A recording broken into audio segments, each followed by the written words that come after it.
Hello everyone! So for today's video, ituturo ko po sa inyo kung paano i-hide o itago ang mga apps sa cellphone natin.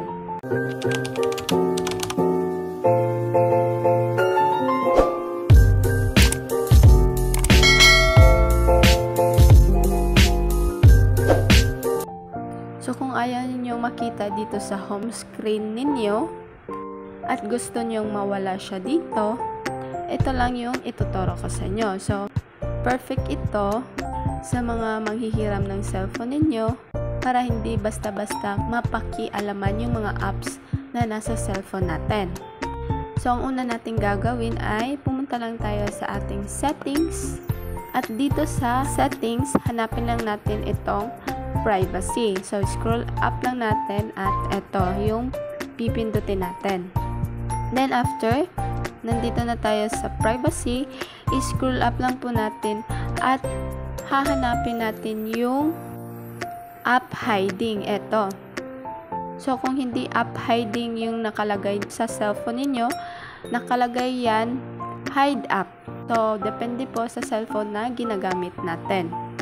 Kasi iba-iba yung nakalagay sa cellphone natin, depende sa brand ng phone mo.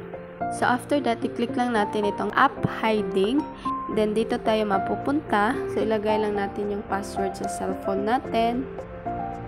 At makikita natin dito yung lahat ng mga application na nasa cellphone natin.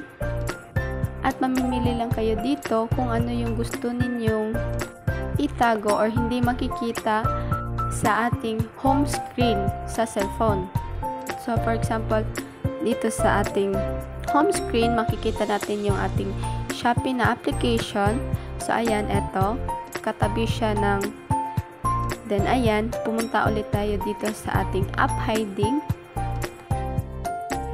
Then, i-click lang natin itong Shopee. Then, nakalagay dito, hide Shopee app will be closed when they are hidden. Remember to save your data. Click lang natin itong don't remember again. Then, click confirm. So, ayan, on na po yung Shopee. Then, pumunta tayo sa ating home screen at hanapin natin yung ating Shopee account. Wala na po yung Shopee app natin. Nandito po siya kanina, katabi ng TikTok. So, diba, nawala na. So, sobrang dali lang. So, ayan, perfect ito kung gusto nyo itago yung mga application na nakalagay sa home screen or sa cellphone ninyo. So, kung gusto naman nating ibalik ulit yung application na itinago natin, pumunta lang tayo ulit sa privacy and then pumunta tayo sa app hiding.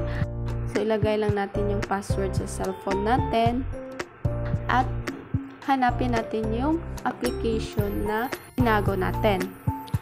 Then, ayan, i-off lang natin itong Shopee application. At ayan mga ka-okay, pumunta lang tayo ulit sa ating home screen at hanapin natin kung nandoon na ba yung ating Shopee application sa ating cellphone.